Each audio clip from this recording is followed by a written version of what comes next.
Welcome in to Calling the Shots, presented by Blue Shark Vodka. I'm your host, Ross Martin, as always, joined by Jeff Schoettmer. The Tar Heels defeat Duke 38-35 to move to 6-1 in the overall, and of course 3-0 in the ACC and 3-0 in the Coastal. Take a big stranglehold on the division heading into the bye week. UNC had a week off before facing Pitt at home on October 29th. What's up, Jeff? How are you? Ross, Victory Monday, baby. Love to see it. Yeah, this team keeps winning. It's never easy. I tweeted that out after the win. You know, it's 6-1. You got to love that, but it's never easy. A great game by Drake May and the offense, Josh Downs, Anton Green, Elijah Green. Tough game for the defense. Almost gave it away there in the second half. Your general thoughts here before we dive into kind of your top three takeaways. Yeah, but before I dive into the game, I just want to give a shout out to one of my former teammates, Mitch Trubisky. If you were to look up the definition of a professional quarterback in the dictionary today, you would see Mitch Trubisky's name in there. Just want to give a shout out for him because of what he's been through. You know, just a quick recap of him. You know, he signs with the Steelers in the offseason. He gets voted team captain within the first 5 months of being in their program. You know, he's the starting quarterback for the first couple games. The team doesn't play well, and, you know, he gets benched. He kind of could see the writing on the wall when they drafted a first-round quarterback, but, you know, it was Mitch's responsibility to lead that team. And when he gets benched and, you know, it's kind of Pickett's team going forward, you know, Mitch, he stayed ready because he know in football you're one play away from getting back in the game. And when, you know, Pickett gets knocked out of the game yesterday, we've seen it before from Mitch. You know, he comes in the game ready to go. And if you watch the highlights of that game, he won them the game. You know, he made some plays with his legs. He made some big-time third-down throws. And you could see his teammates' reaction after the game of how excited they were for him. And, you know, that's Mitch. He's always level-headed. He never gets too high or too low. And, you know, a lot of people can learn from that, especially, you know, college quarterbacks that, you know, get demoted to a backup role and they kind of just – you know, go into a shell. But, you know, Mitch stayed true to himself, stayed positive, and stayed ready. So I'm pretty proud of him. Yeah, he had two big third-down conversions there late in the game, and I think it took him on a touchdown run as well. Do you know what the status of Pickett? He had a concussion, right? Is that kind of concussion? Yeah. Yeah, so we'll see what happens there. One thing about Trubisky, I think he'll have a job in the NFL for a long time because he seems like a great locker room guy, and the fact that he's ready to come in, like, programs and franchises will take notice of that. Man, like, he's a solid guy, whether he's starting or just a backup or a guy to mold younger quarterbacks. I think he'll have a job and a role in the NFL for a long time. Yeah, I want those national media pundits to keep that same energy on Mitch today. You know, all the ones that were saying it's his fault, and they better get that same energy out there because he deserves it. Yeah, what's funny is the Steelers, man, they get a lot of media attention too. I guess the Bears did too, but I mean, yeah. The Steelers, Cowboys, Bears, and then, of course, a New York team. So Trubisky will definitely be in the news cycle this morning. All right, UNC 6-1, 38-35. That game was wild. I actually went as a fan, so I was in the crowd mixing it up. I did not cover the game as a journalist. I was kind of in there in it, and it's definitely a different perspective seeing it from that perspective. Your initial thoughts on this team right now at 6-1? Well, I kind of took your place as a journalist and was live tweeting from my couch. You know, Switzer inspired me, and I was sitting on the couch being able to live tweet, and I thought that was pretty fun. But my initial thoughts, so look, I'm an optimistic guy. We're 6-1. We're 3-0 in the Coastal. We're 4-0 on the road. We control our own destiny. You know, that's the message going forward. You know, I'm a big golfer, and there's no pictures on a golf scorecard. You know, if you make a birdie, you make a birdie. It doesn't matter how it looks. If you make a hole in one, if you shank a ball and it happens to trickle in the hole, you get what you get. And there's no pictures on our win column, and that's how we need to look at it, I think. You know, it's an in-state rival game. We beat them. We moved to 6-1. We got some games forward. We can, you know, all winnable games. We're going into a bye week right now. I think Carolina fans should be happy with where we are. Yeah, there's always that saying, like, when you get a new kind of coach, he changes the kind of the mood of the team. You know, you lose big, and then you lose small, and then you win small, and then you win big. That's kind of the transition that you want from a program. And it seems like after losing a lot of games close in maybe 19, 20, even 21. You're now winning some games close, and those are W's, just like the other ones are L's. So UNC's winning games close, beating their rival. I think a big thing is 4-0 on the road. That's something that Mac Brown has not been able to do at UNC. And there's also some stat out there about night games on the road being really bad on the road at night. This is a hostile environment. I thought it was about 90-10 in terms of Duke fans versus UNC fans, maybe 80-20, 85-15. So it's definitely a hostile environment and a huge win for UNC. So yeah, 6-1, week off, Pitt, control your own destiny. All those kind of words describe this team right now, and they have to feel good taking a win into the bye week. Yeah, I mean, another thing I want to add to that, it was very eerily similar to the 2016 game with so you look at the quarterback comparison, Daniel Jones versus Mitch Trubisky, right? Drake May and the Leonard kid are very comparable to those two. Very athletic, good and mobile, good quarterbacks that will probably play in the NFL. I know Drake May will, and Riley Leonard, he'll have a chance. And, in that game in 2016, we go up 14-0, and it looks like we're going to blow the brakes off them. And then, we end up the Duke comes back and wins the game. But this game was similar. We go up 10 points in the third or fourth quarter, and Duke comes screaming back, and they take the lead. But what do? We come back, and Drake May finishes the game with a win. So the ebbs and flows of the game were pretty similar, but the result was different, and that was it was great to see. Drake May, 28 for 38 for 380 yards, 3 touchdowns, completed 74% of his balls. He had the 2 fumbles, I think it's important to note. His ball security in terms of fumbling has been a little bit of a sore spot for him this season. I think he's given up maybe 3, maybe 4 fumbles so far this season. At least I know he's lost at least 3. Riley Leonard, 20 for 31, 245 yards through the air, 1 touchdown, 1 interception. But was also really good on the ground. 14 rushes for 130 yards. Had that big 74-yard run. Kind of broke the back of UNC's defense. I thought this game was it was a weird way of complimentary football. Like the defense at times played really well. But then the offense made some big plays to make up for some deficiencies in the defense. I thought Drake May was fantastic when it mattered. I thought the wide receivers were unbelievable. Antoine Green, big catches. Josh Downs, big catches. Kobe Paysour came in and was big on that last couple of drives. JJ Jones had a big reception. Yeah, and so they're not playing as many wide receivers, but this distribution of the balls is definitely still excellent. I think 9 players caught catches, and we'll definitely talk about more of the offense. I mean, Elijah Green, he's going to get my offensive game ball. I mean, I thought for him to come in just kind of like Trubisky, relegated to the bench, maybe thinking about transferring, things aren't bright. Elijah Green came in with 2 touchdowns, looked fast, looked explosive. Look a little different than some of the other UNC running backs. Only had 3 carries for 24 yards, but 2 touchdowns on those 3 carries, which is very efficient. Anything else off the top you want to touch on? Yeah, I'm real proud of Elijah Green. Keenan Flagler student. He wasn't transferring anywhere. He's a smart kid.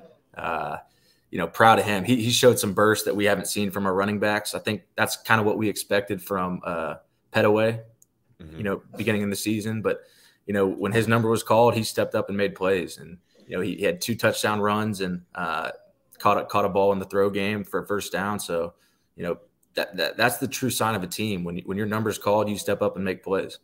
Yeah. All right, let's get into the meat of the show here. Before we start, let's go ahead and get this. Blue Shark Vodka, the smoothest vodka in the world, out of Wrightsville Beach, North Carolina, made with sweet North Carolina corn. Very smooth, available in all 100 counties. Shout out to Blue Shark Vodka and Connor Barth for sponsoring the show, sponsored Inside Carolina Podcast. Remember to check them out, all 100 counties in the ABC stores in South Carolina, Vegas, San Diego. They're expanding. So we were in on the bottom floor here with Blue Shark Vodka, really cool bottle as well. Look at that shark in there, Jeff.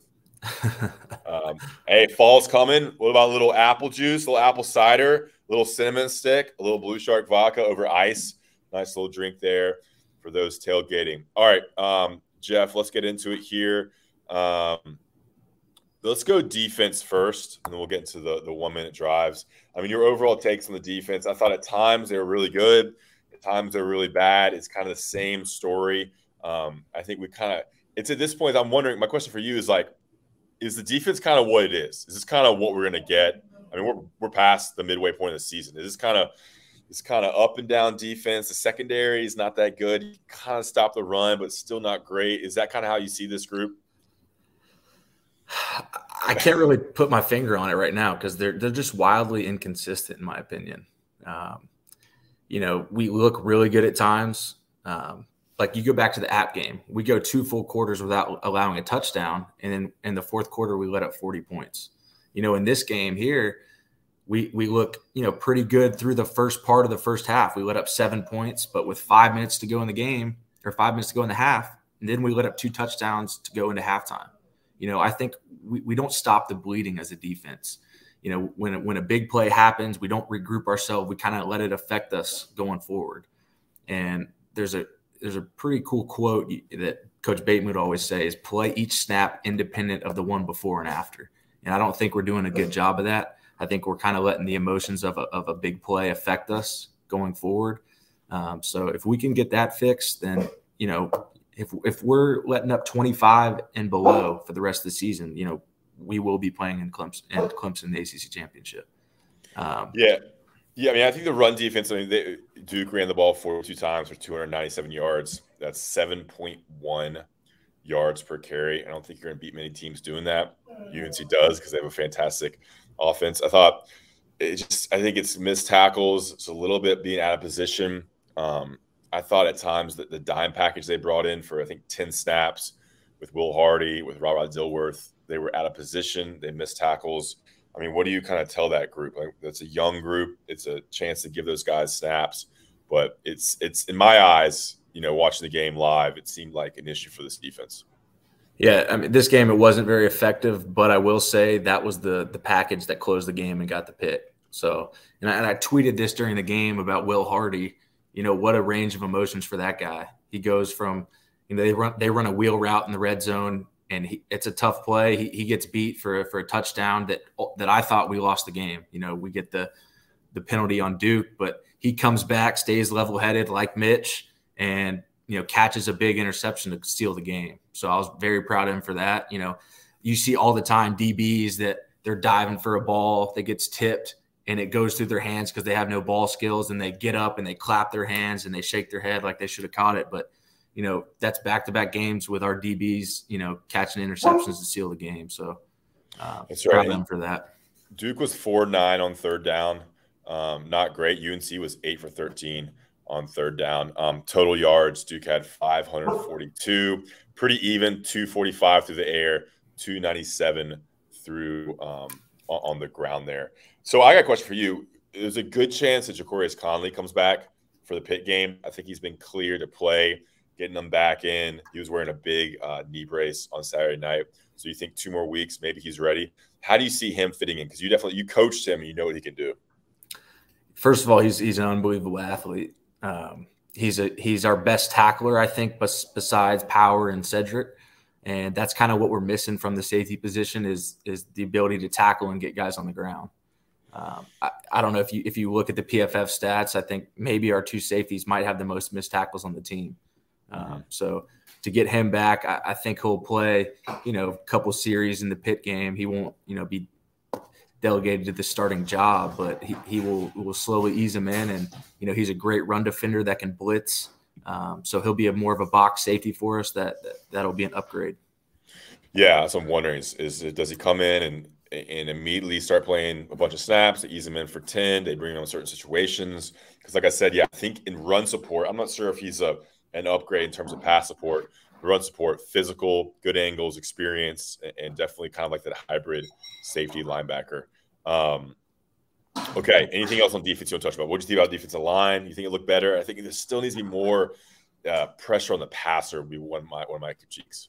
Yeah, I think our transition pass rush isn't great. When there's play action and our defensive linemen are reading run first, and then they have to transition to rush the passer, we're just not getting any pressure really with a 4-man rush. And, most of our sacks this year have come off of pressures. Boykins had another sack from the nickel spot. He's a great blitzer. That's his strength, is blitzing and tackling in the box. But, obviously more pressure and more tackles for loss. But I think the biggest thing we got to clean up is, and I've said it before, it's our tackling, our tracking angles, our pursuit to the ball. It's just that's the mark of a good defense. There's going to be missed tackles in the game because that's offensive football is in space. It's hard to bring guys down because they're so athletic and the schemes are so good. But going to the long touchdown run with Riley Leonard, we're in a 2 safety high look. And I think it's Gio Biggers comes down from his half the field, and he completely overruns the ball. If I'm a deep half safety tracking the ball, I always got to keep leverage on the ball. So his inside shoulder should never get his face crossed, because he's got to know where his support is and use that. And it was an awful play. And Chiswick talks about explosives versus catastrophics. Explosive play, we can give those up. We're going to. Offenses are going to have explosive. But the catastrophics are the back-breaking 74-yard touchdown runs. They're the 45-yard touchdown runs. And that's what we have to eliminate.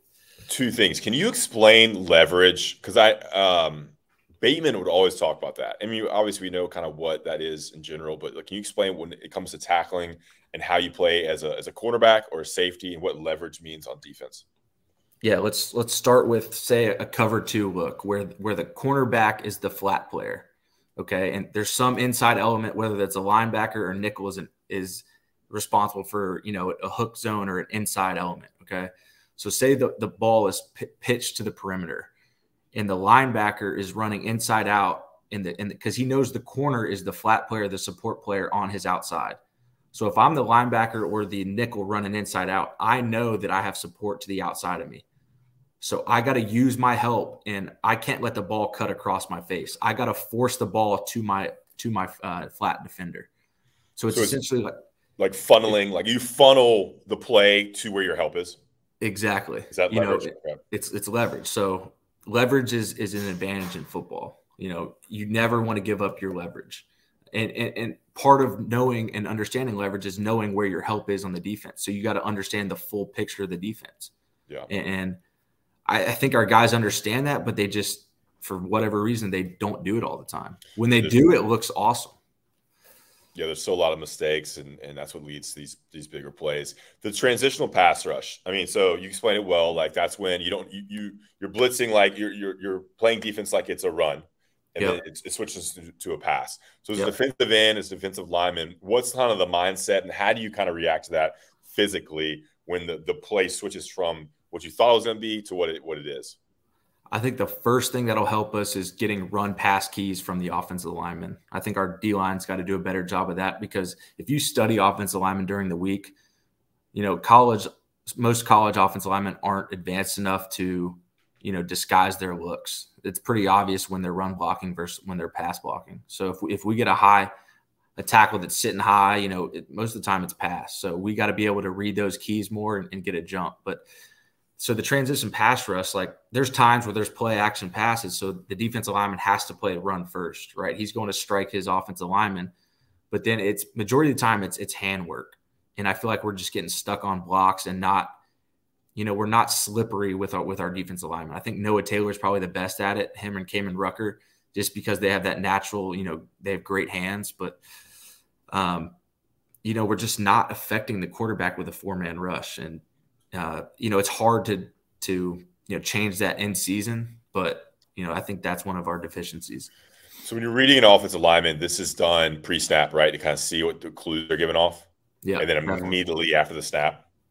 Yeah, immediately after the snap, and it's got to trigger in your brain real quick when you know it's not run, and then boom, it's past, the quarterback's retreating. You got to flip the switch in your head real quick and try to make a move and beat the offensive line, but.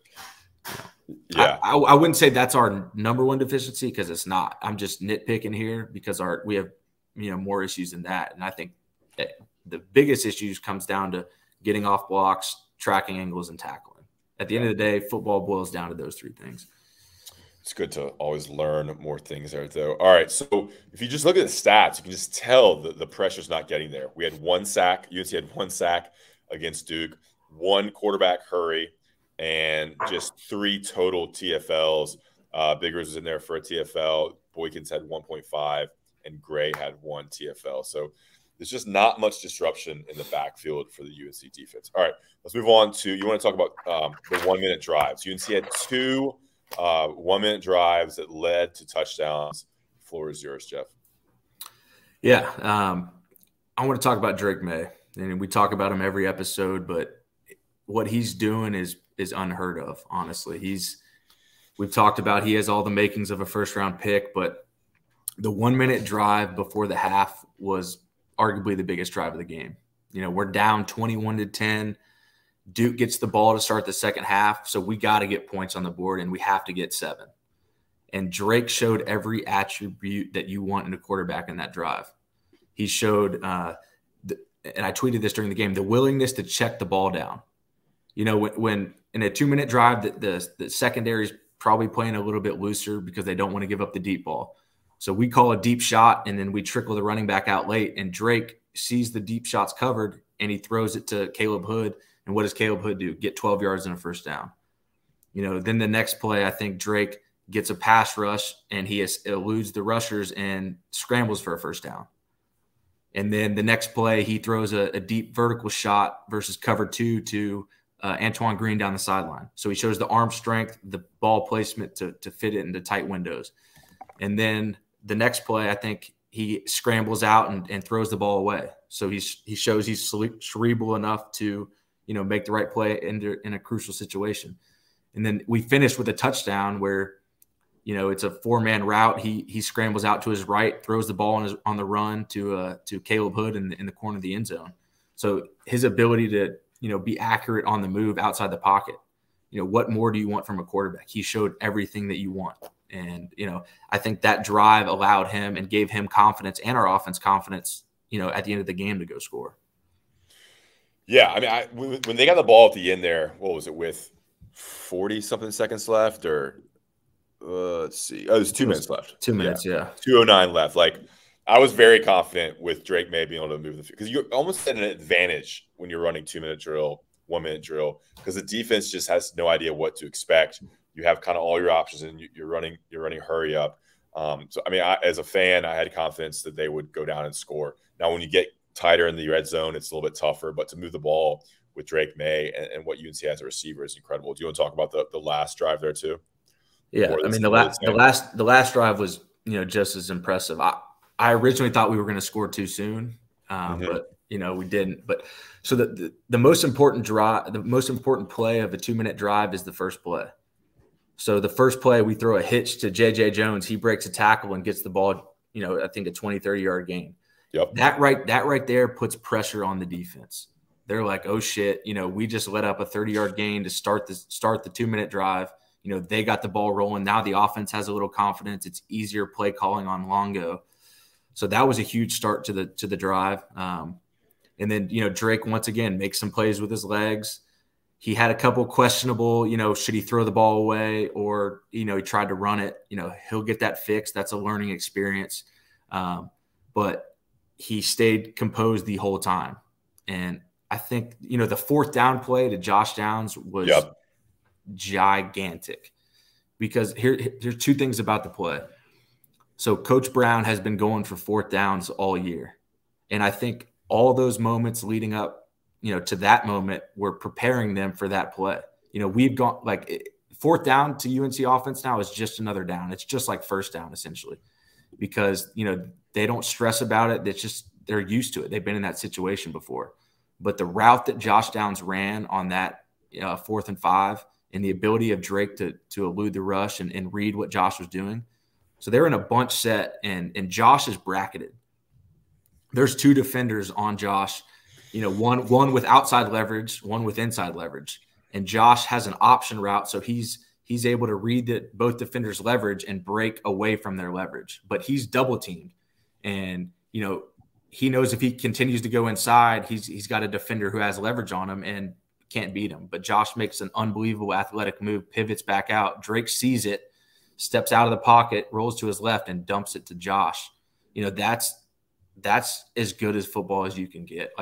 There's no coaching in that. That is all 2 phenomenal athletes making a play in a crucial time.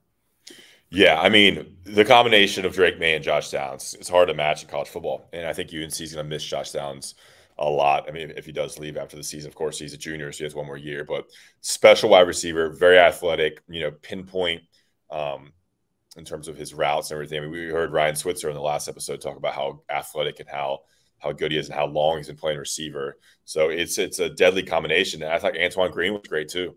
I mean, 4 catches for 100 and plus yards. Pull the stats here.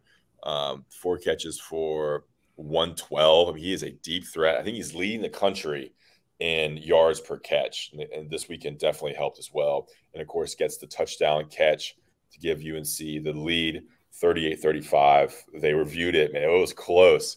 I don't know what it looked like on the TV play, but that was so close about how he stayed, because he went out. There was argument that he went out of bounds and came back in, but he had stayed in bounds. Yeah, you could see a sliver of green grass to show that he stayed in, but game of millimeters, honestly. Yeah. And a game-winning drive and game-winning touchdown, and of course the interception by Will Hardy. All right. Anything else on the offense? We'll talk about Elijah Green and player of the game. We'll go now to players of the game before we get out of here. A little bit shorter show, 6-1 bye week here. So your offensive player of the game, Jeff. Wait, before we do that, let's talk about that one drive. So after our 4th down stop in the third quarter on their 30-yard line, our offense gets the ball back. 1st and 10 going into the Duke end zone. We're up 10 points. Every Carolina fan at this point is like, all right, game's over. We're going to go down. You're talking about in the first half. No, third quarter. Yeah, third quarter. Sorry, yeah. I want to talk about that. UNC's up 31-10. 31-21. 21, yeah. And we make a huge 4th down stop. Our offense gets the ball back. And I want to give Longo credit, and give him credit all season. He has called an unbelievable game up to this point. And this is probably one call he wants back. But the first play of the drive, we run a counter play. And I've talked about it before. Our best run plays are our gap scheme runs. We run a counter play. Elijah Green probably should score. He misses that read a little bit. He should have followed his second puller. He kind of cuts back, and we pick up 3 or whatever. Mm-hmm. The next play, we run the flea flicker wheel route to Kamari Morales. Longo's going for the dagger there. He really was. If it works, we're cheering him, we're praising him, but that's probably a play he wants a play call he wants back. But so it was a pass back, right? It was like a flea flicker. Yeah, right? It was like a reverse pass back from Josh Downs, and then it was a wheel post. Kamari Morales ran a wheel route, and Antoine Green ran a post. Yeah. So incomplete. Incomplete. But I think the bigger play was the 3rd down play. We're on the 27-yard line at this point. So if we, incomplete, it's a 42-yard field goal, which Noah Burnett has shown that he can make. Drake takes an 8-yard sack instead of throwing the ball away, and then now it's a 52-yarder, and we miss it, and we get no points. So it's not just Longo to blame there. I think Drake can learn from that, throwing the ball away in that situation in a drive where we have to get points to not ice the game, but just to put more pressure on Duke. So that was a bad series, but look, it's a learning experience, and we'll learn from it. Yeah, so that was a big momentum shift, obviously. You're up 31-21. You have a chance to go up either 13 or go up 17. And like you said, put a lot of pressure on Duke, not close the game out, but definitely have a very, very comfortable lead, which changes dynamics in how you play on defense, changes a little bit how you play on offense. The missed field goal, so Duke gets great field position. They go down and score on a 5-play drive. So then it completely switches it. It's now 31-28. So, instead of going up 17, you're now only up 3. What a momentum shift. Duke scores. UNC punts on the next possession, and Duke scores to take the lead 35-30. And that's kind of where it was danger zone for UNC. UNC fumbles the next possession. Duke misses the field goal, and then there's a last-minute drive by Drake May to Antoine Green. So it was rough there, and the football security by Drake May is certainly an issue. I'm certain he is working on that this week to get that cleaned up. But, yeah, just inside the game there, the dynamics of how important decision-making is and how different drives can change the momentum within the game. Yeah, and I'll add one more thing to that. The thing I guess I'm most disappointed in our defense was the final drive that they let up. it's Duke gets the ball back with 6 or 7 minutes to go, and at that point they're in 4-minute offense mode. So everyone in the stadium knows that they're running the ball. Duke knows they're running the ball. They're trying to bleed the clock, and our defense couldn't stop them. And that was the most disappointing thing to me is, we're calling, run pressures and run defenses to stop the run, and we couldn't do it. And they drive the length of the field, and we get a little bit lucky with 2 offensive penalties, but we capitalized and ended up getting the game done because of Drake May. But that's the thing I was disappointed in our defense the most is when everyone knew that Duke was running the ball, we couldn't stop them. Yeah. That's kind of the story of this defense. All right, players of the game, Jeff. Your offensive player of the game. Josh Downs. He is as pro-ready of a receiver as we've ever had. Schoetts alluded to it last week, but I think the most impressive catch he had was it was 3rd and 2, and he runs a quick sideline out and drags one toe and has a ball up above his head, kind of right in front of Coach Brown. And that was that allowed our drive to continue. No one on our team, maybe no one in the conference catches that ball, gets their foot inbound, but he made it look so easy. He had a couple of jump balls where he went up and got, obviously that big 4th down, route that he extended the game in, but he's such a good player. He shouldn't get past the 2nd round in next year's draft.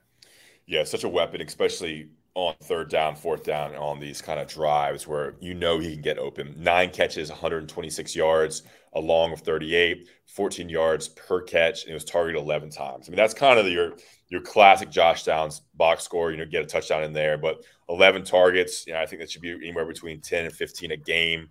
He's your guy. You got to lean on him. I will go with Elijah Green. We both already talked about him, but just the mentality of look, he was the 5th guy on the depth chart.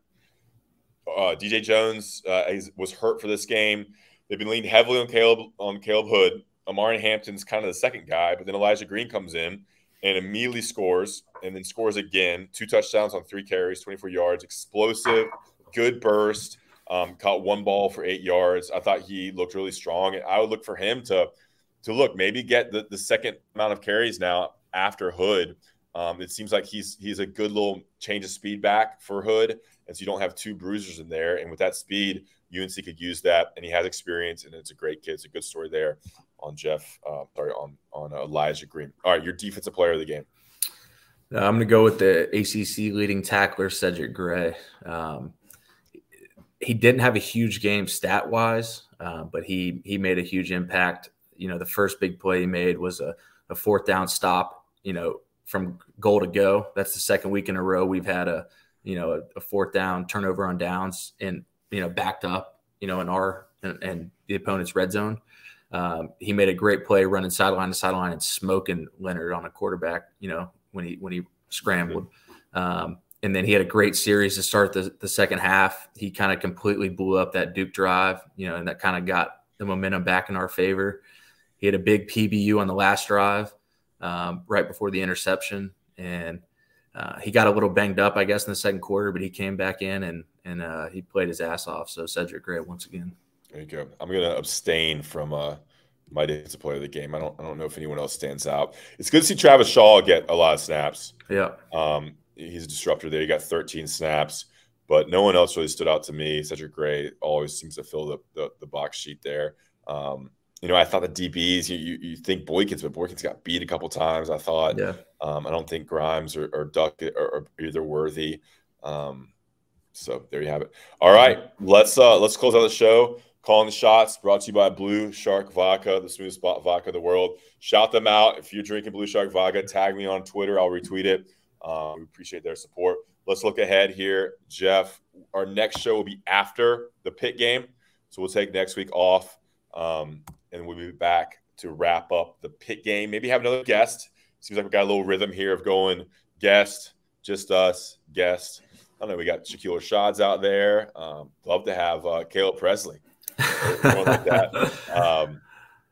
So yeah, we'll maybe have just us or maybe a guest. We'll figure that out. But Pitt, is a good team. Here's the schedule that's left: home versus Pitt, at Virginia, at Wake Forest, home at Georgia Tech, and then the Friday after Thanksgiving is versus NC State. Big news out of the ACC. ACC preseason player of the year, Devin Leary, is out with a torn pec. He's going to need surgery. I know about torn pecs. I'm dealing with one right now. But that's a big hit for the ACC, and it kind of changes the dynamic for what UNC can do now because they did not look good on offense against Syracuse. So what do you think about Pitt game? Any kind of projections there or any thoughts on Pitt coming into Chapel Hill? Yeah, I mean, Pitt's always a good team. I think we've lost to them the last 2 years. Obviously, they had Kenny Pickett, at quarterback, who was a first-round pick. But, Pat Narduzzi's not going to change his scheme. They run a lot of quarters, so we'll be able to, take some deep shots with our receivers. They're aggressive. They got a great D-line. They're going to attack the hell out of us. But, look, we're going to be ranked in the top 25. We're 6-1. We control our own destiny. Hopefully, it's a mid-afternoon game. Like, if Kenan Stadium isn't sold out or packed, like, what we're doing something wrong.